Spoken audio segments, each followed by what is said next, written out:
Government of the Republic of Zimbabwe takes note of the misleading and biased European Union election observation mission for the year 2023 in terms of the harmonized elections, which seeks to impinge Zimbabwe's democratic processes.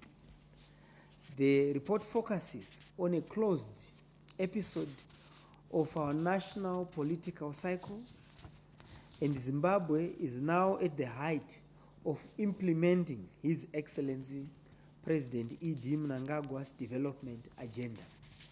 However, it is prudent to underscore the factual shortfalls of the European Union EOM final report, as it seeks to misrepresent the government's adherence to the demands of our constitution in ensuring that the harmonized elections was free and fair.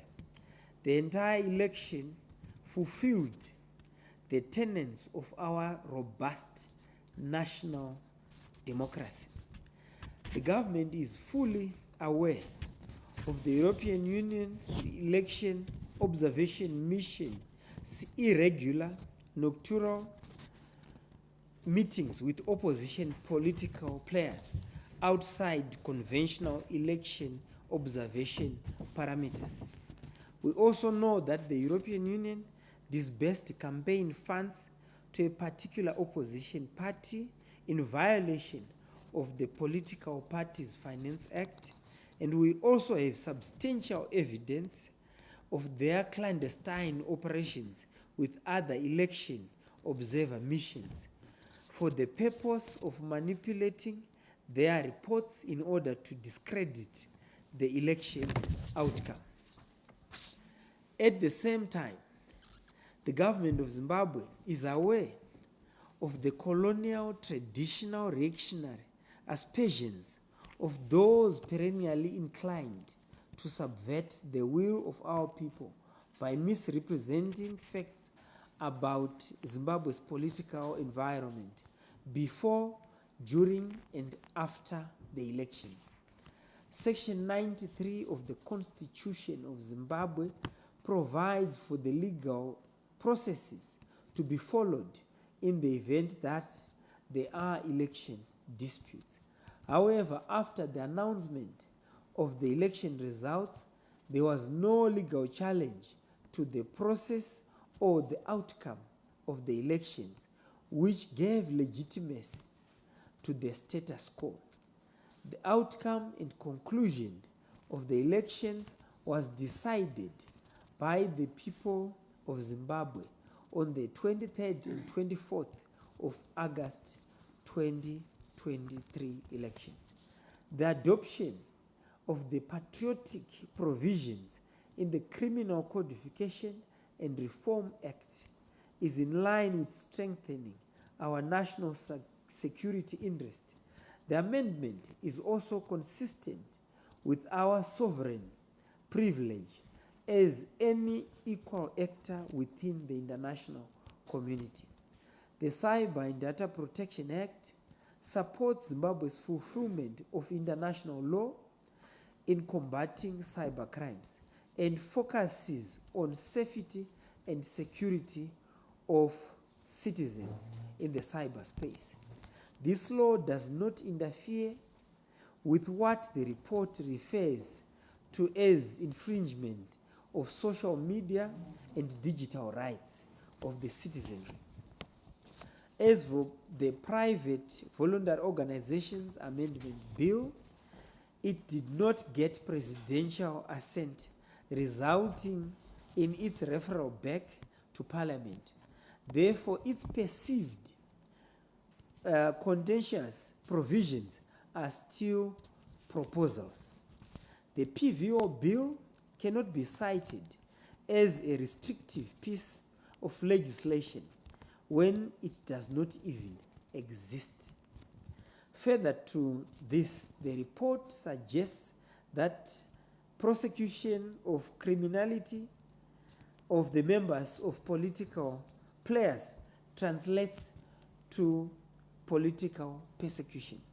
However, no one is above the law, and our law will never be selectively applied to exonerate criminality. Being a political player does not provide one with the privilege of immunity. Like any other modern democracy, the independence and integrity of Zimbabwe's judiciary is sacrosanct, as opposed to the maligning allegations of the Observer Mission in terms of their final report. The government of Zimbabwe condemns the unwarranted attack on the entire legal framework of the elections as it relates to the constitutional mandate of the Zimbabwe Electoral Commission in the running of elections in Zimbabwe. Parliament's law-making prerogative, and it must also be reiterated that the civil society and all social movements in Zimbabwe enjoy the constitutional benevolence of the freedom of association and expression. This is a prevailing reality which profoundly contradicts with the report's false projection of a restricted political environment in Zimbabwe in the run-up to the elections. And contrary to the claims by the report, the government of Zimbabwe continues to ensure that the national broadcaster, the Zimbabwe Broadcasting Corporation, affords all political players fair airplay as required by the law. The government has intensified media liberalization through licensing of new media, radio, and TV broadcasters. And instead, also government condemns the weaponization of some private media players for hostile and polarizing reportage in favor of a certain opposition political party, which is perpetually purporting to be operating in an unfair playing field. The rights and freedoms of all journalists is constitutionally governed. To this end, there have been reforms in the media sector, which includes but not limited to the repeal of the Access to Information and Protection of Privacy Act. We now have the Freedom of Information Act, and under the new legal and operational circumstances, the issue of a restricted flow of information does not arise. The report also maliciously omits that under the policy of leaving no one and no place behind, the Second Republic introduced the youth quota and extended the women's quota in Parliament. The introduction also of the women's quota in councils is another progressive step towards inclusive participation and promotion of devolution. The new cabinet also reflects the inclusion of the youth and women in terms of the demographic dividend in the affairs of the state. This will add value to the cause of sustainable nation building in advancing our socio-economic development as Zimbabwe continues to protect its sovereignty, dignity in the community of nations. I thank you. Thank you very much, Honorable Ministers. Now it's over to you, members of the media. If you have points of clarity, you are free to ask questions to the duet, which is the two ministers, the Minister of Information and the Minister of Justice. Thank you very much, Pierce. Just two issues. Number one. Sorry, can I have a pen? Just two issues. Pen? Sorry, just hold on a bit. We're just putting a bit of our house in order. So, by all means, proceed, please. Just two issues here. Number one, the response being given by government is similar, both in nature, shape, and energy, as what given the second response. But context and also the quantity and quality of the reports read the same. SADC, AU, they raise similar issues of FARS, judicial independence, the police, as well as the media was carried press.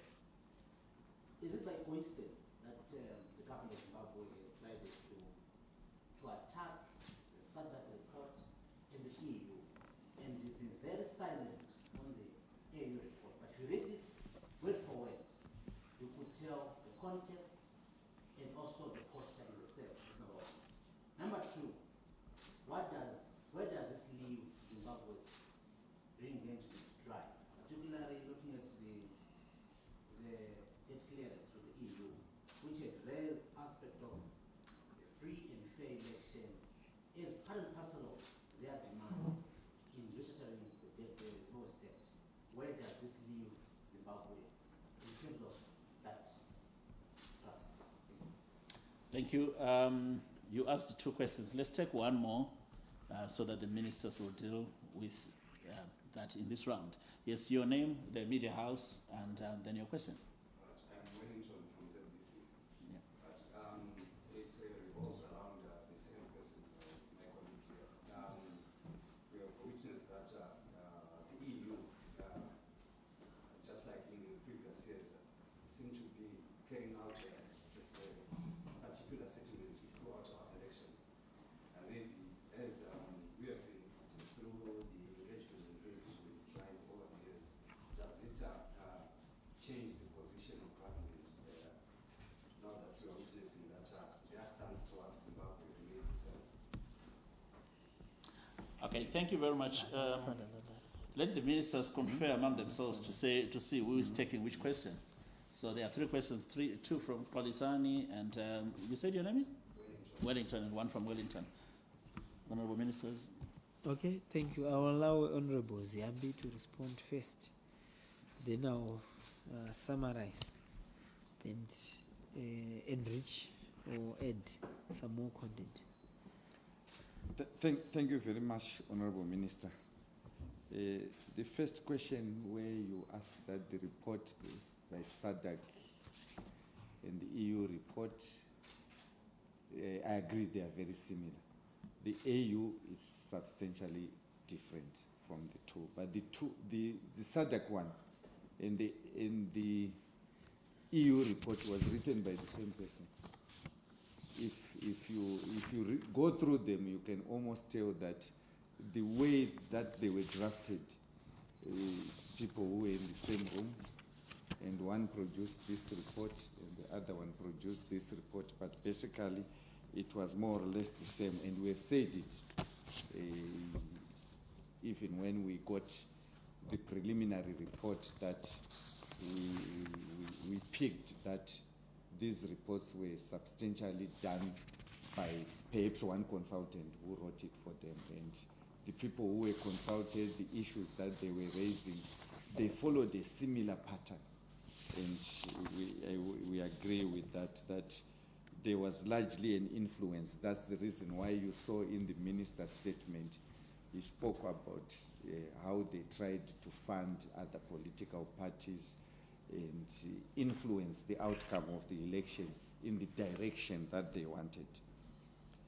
In terms of where it leaves Zimbabwe, in terms of its re-engagement and debt clearance roadmap, we believe that our elections were done in terms of our laws as they are, and our elections were very peaceful, very credible. I was in the collation room in the National Command Center where all the political parties were represented. Not even a single election result from constituencies was disputed by all that were there, save that one party's representative said that he was told that you must not sign for the results, and therefore you could not sign that it was a true reflection of what had happened. And secondly, like what the minister said, Section 93 of the Constitution is very clear. Where the results are disputed, And this is one election where nobody challenged any result.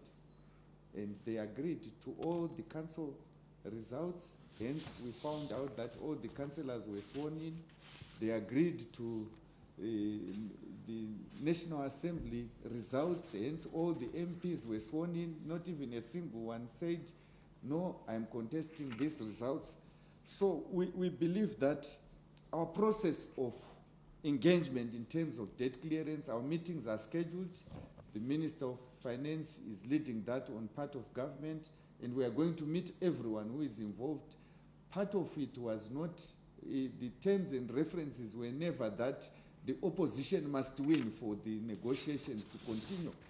So I think we'll discuss with them, put all the facts as they are, and implore them that we must continue where we left the negotiations before the general elections. And I will leave my colleague minister to add on other issues. I thank you.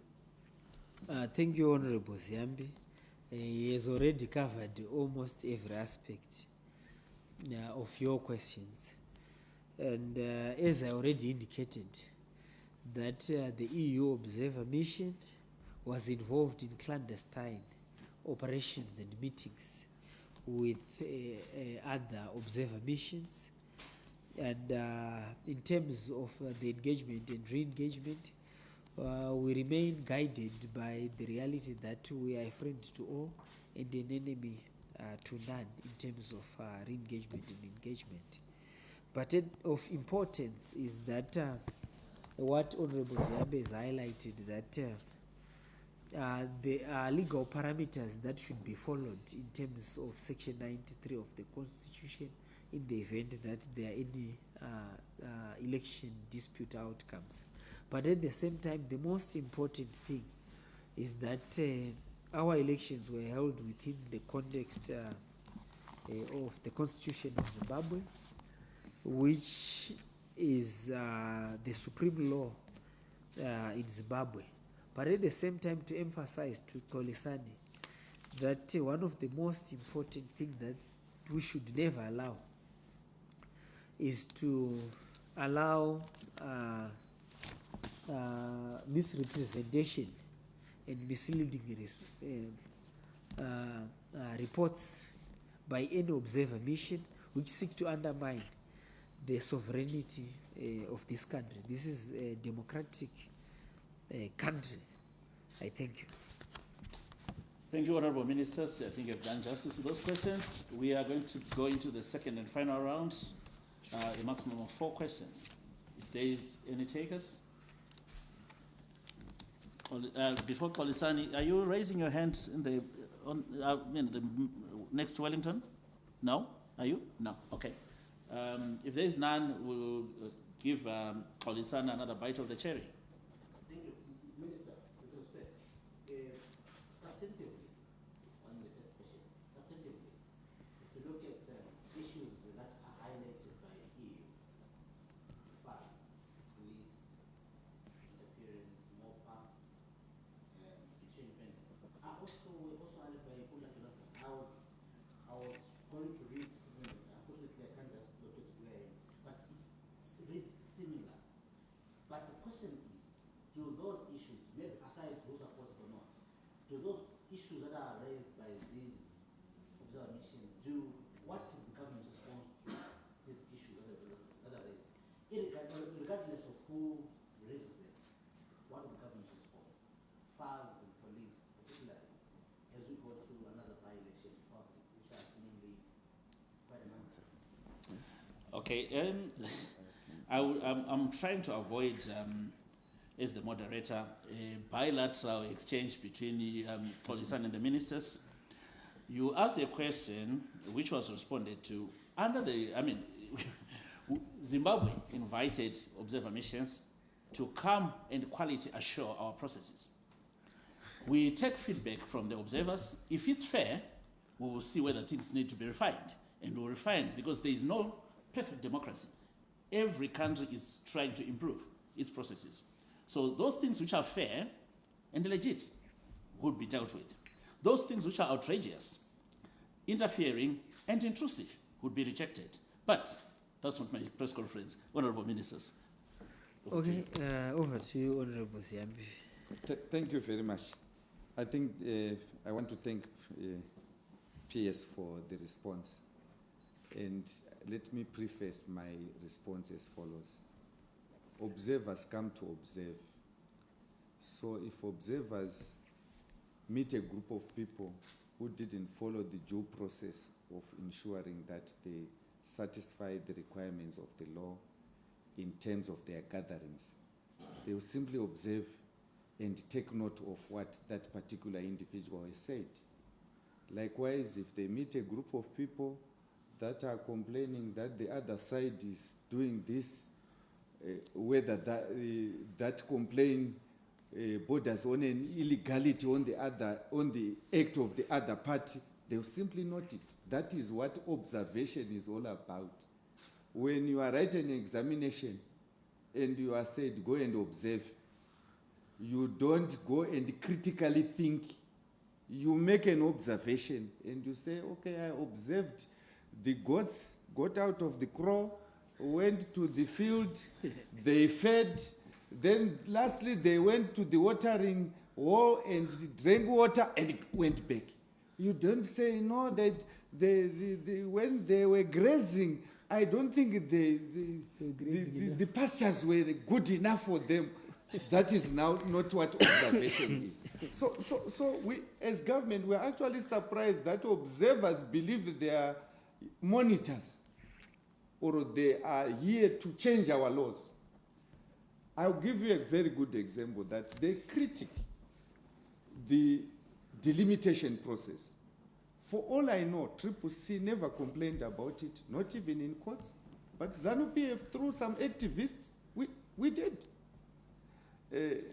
MDC, Monzora, they did. They were very happy with it. But come the election time, they were the ones now going to election observers to say the way the delimitation was done was particularly wrong. The process of notifying the police if you want to have gatherings, if you go and check in our Hansard, the opposition participated heavily in coming up with MOPO. In fact, at the conclusion of that debate, one of the vice presidents of the opposition stood up and thanked the government for the manner in which they were all inclusive in coming up with that law. But fast forward to election, it's now there in the EU report. So we are saying, in terms of our laws, as they are, in terms of the conduct of the whole process, we believe that this was one of the best elections that we have had. And on election day, it was very peaceful. During the campaign period, it was very peaceful. But you can never have a process where two people or more than two people are in contestation where you do not have skirmishes here and there. There is no such thing that can happen, even in football. Sometimes you see, even in the field of play, players trying to beat each other, but when the final whistle goes, you find them hugging each other. So we believe our elections were very peaceful, free, credible, and what government is seized with now, like what the minister has said, we are now looking at the development agenda, and you can see the president is going to other countries to engage them to ensure that we progress with our vision 2030 and our mantra that no one should be left behind, and also our mantra that we had these elections, but it's us Zimbabweans, all of us sitting here, who build our country, not foreigners. So the message that I want to leave is, we are now at the stage where we believe that we take note of the reports, we take note of the observations, we will consider those observations that we believe will enhance our democracy and make our electoral process is better, but at this stage, government is now focusing on ensuring that we deliver on the promises and our national development strategy.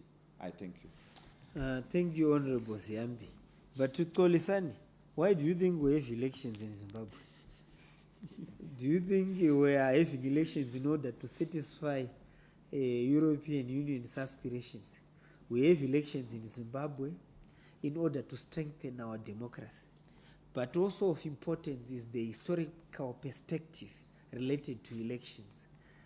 It is the black majority of Zimbabweans who fought, who contributed for one man, one vote. I'm sure you are aware of that.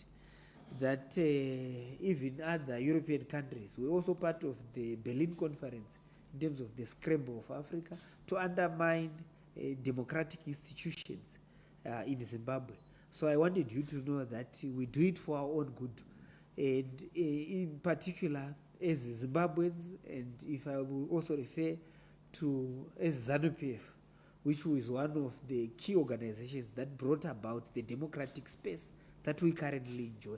So we do elections in order to consolidate and strengthen our democracy, in order to support self-determination, but not in order